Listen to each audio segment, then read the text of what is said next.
mashg'ulotimiz ilmiy ishning mazmun mohiyati masalalari deb nomlanadi. Bunga alohida e'tibor qaratishingizni so'rayman. Biz o'tgan mashg'ulotlarimizda siz bilan ilmiy ishni bibliografiyasi haqida, kirish asosiy qismlari haqida to'xtalgan bo'lsak, bugun esa o'sha ilmiy ishning mazmuni mohiyatini ochuvchi asosiy masalalarga to'xtalib o'tamiz. Birinchi navbatda ilmiy ishning asosiy mazmuni va uning tuzilishiga e'tibor qaratish lozimligini e'tirof etish kerak va tadqiqotning nazariy asoslari va ilmiy yondashuvlariga e'tibor berish kerak. Ilmiy nazariy ma'lumotlari deganda siz yuqorida bibliografiyadan foydalangan, o'tgan mashg'ulotlarda aytilgan bibliografiyadan foydalangan ma'lumotlaringiz nazariy asoslar hisoblanadi. Yaxshilab tushunib oling, kelajakda bu haqiqatdan ham chiroyli sizga magistraturada o'qishga kirganingizda kerak emas. Bundan tashqari o'shalar asosida o'zingizning ilmiy yondashuvingiz.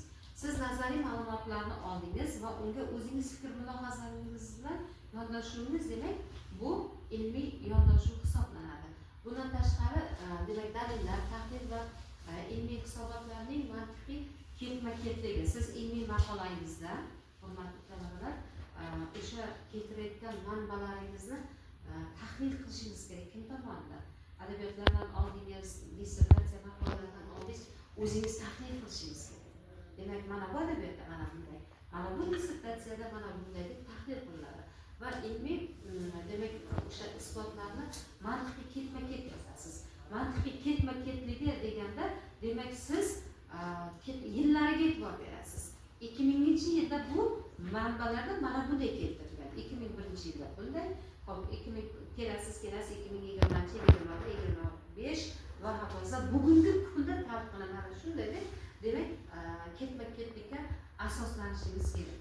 Bundan tashqari barcha mana bu yerda ketma-ketlik bo'lsa, natijalar va ularning ilmiy ahamiyatiga to'xtalishingiz kerak.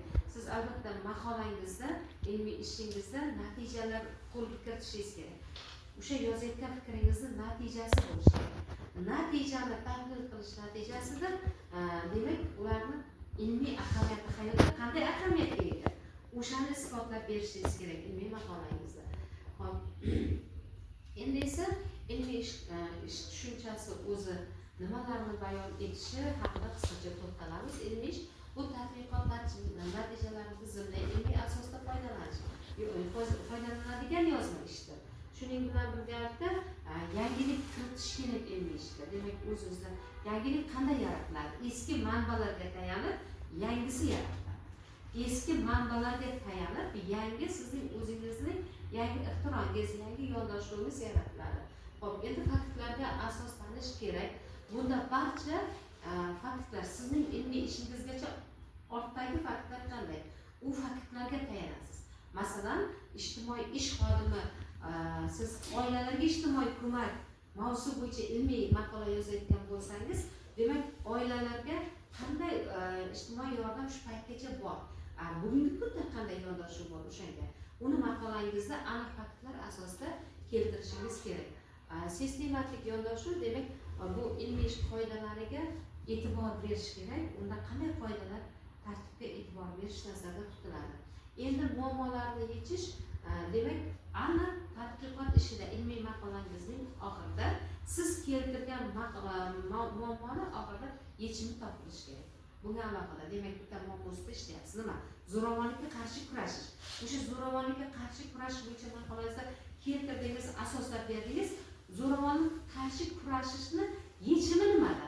Maqolangizning oxirida unga yechim topib, siz tavsiya berishingiz kerak. Demak, zo'ravonlikka qarshi kurashda joylarda ma'naviy maddiy tadbirlar olib borilishi kerak deyishingiz mumkin. Yoki bo'lmasa maktab, mahalla, oila ta'lim muassasalari hamkorlikda ishlasa, zo'ravonlikning o'sha qarshi kurashish va zo'ravonlikni oldini olingan bo'ladigan maqolasi keltirishingiz kerak. Siz demak ilmiy ishni asoslardingiz, o'zi yechim ham oxirida berishingiz kerak. Unga erishish kerak maqolada. Hop, davom etamiz, hurmatli talabalar. Demak, mazmun mohiyat masalalariga e'tibor bersak, bunda hop, mana qarang, asosan tadqiqotni dolzarbligiga e'tibor berasiz. O'tgan mashg'ulotlarimizda aytdim, ilmiy yangiligiga e'tibor berasiz, siz qilayotgan ish yangiligiga hamda nazariy amaliy ahamiyatiga. Metodologik asos bu foydalaniladigan barcha barcha manbalaringiz mavzu yuzasidan. Demak, siz oila mavzusida ilmiy ish qilyapsizmi, ilmiy maqola yozyapsizmi, oilaga bag'ishlangan barcha qo'llanmalar demak metodologik asos bo'lib xizmat qilishi kerak. Nimada sizning ilmiy ishingizda, maqolangizda endi o'sha natijalarning obyektivligini siz aniq erishishingiz kerak. Xulosa va tavsiyalar aytdim, maqolani oxirida xulosa va tavsiyalar beriladi. Bunda albatta erishish kerak. Yangilikni, muammoni, hamma yechimni topib berib xulosa qilasiz va xulosangiz bo'yicha siz shu muammo yuzasidan tavsiya berasiz. Yuqorida aytganimdek, agar mana bunday qilsak, biz hamkorlikda ishlasak, kim bilan maktab oila hamkorlik. Demak, zo'ravonlikka qarshi kurash chora-tadbirlaridan biri hisoblanadi. Bu birinchi tavsiyamiz. Ikkinchi tavsiyamiz esa demak zo'ravonlik haqida har bir kishini bilim saviyasini oshirish kerak. Unga qarshi kurashish uchun degan tavsiyalarni berishingiz kerak. Ilmiy ishning tuzilishi va mazmuni demak kirish, adabiyotlar, sharhi, asosiy qism va xulosa foydalangan adabiyotlardan iborat. Hurmatli talabalar, demak siz bilan bunga mashg'ulotimiz yuzasidan keltirib moqchi bo'lgan ma'lumotlarimiz shulardan iborat edi. Men o'ylaymanki, fikr mulohaza qilasiz va o'zingiz ham mustaqil ilmiy ishga yondashuv jihatidan qaraysiz degan umiddaman. E'tiboringiz uchun rahmat.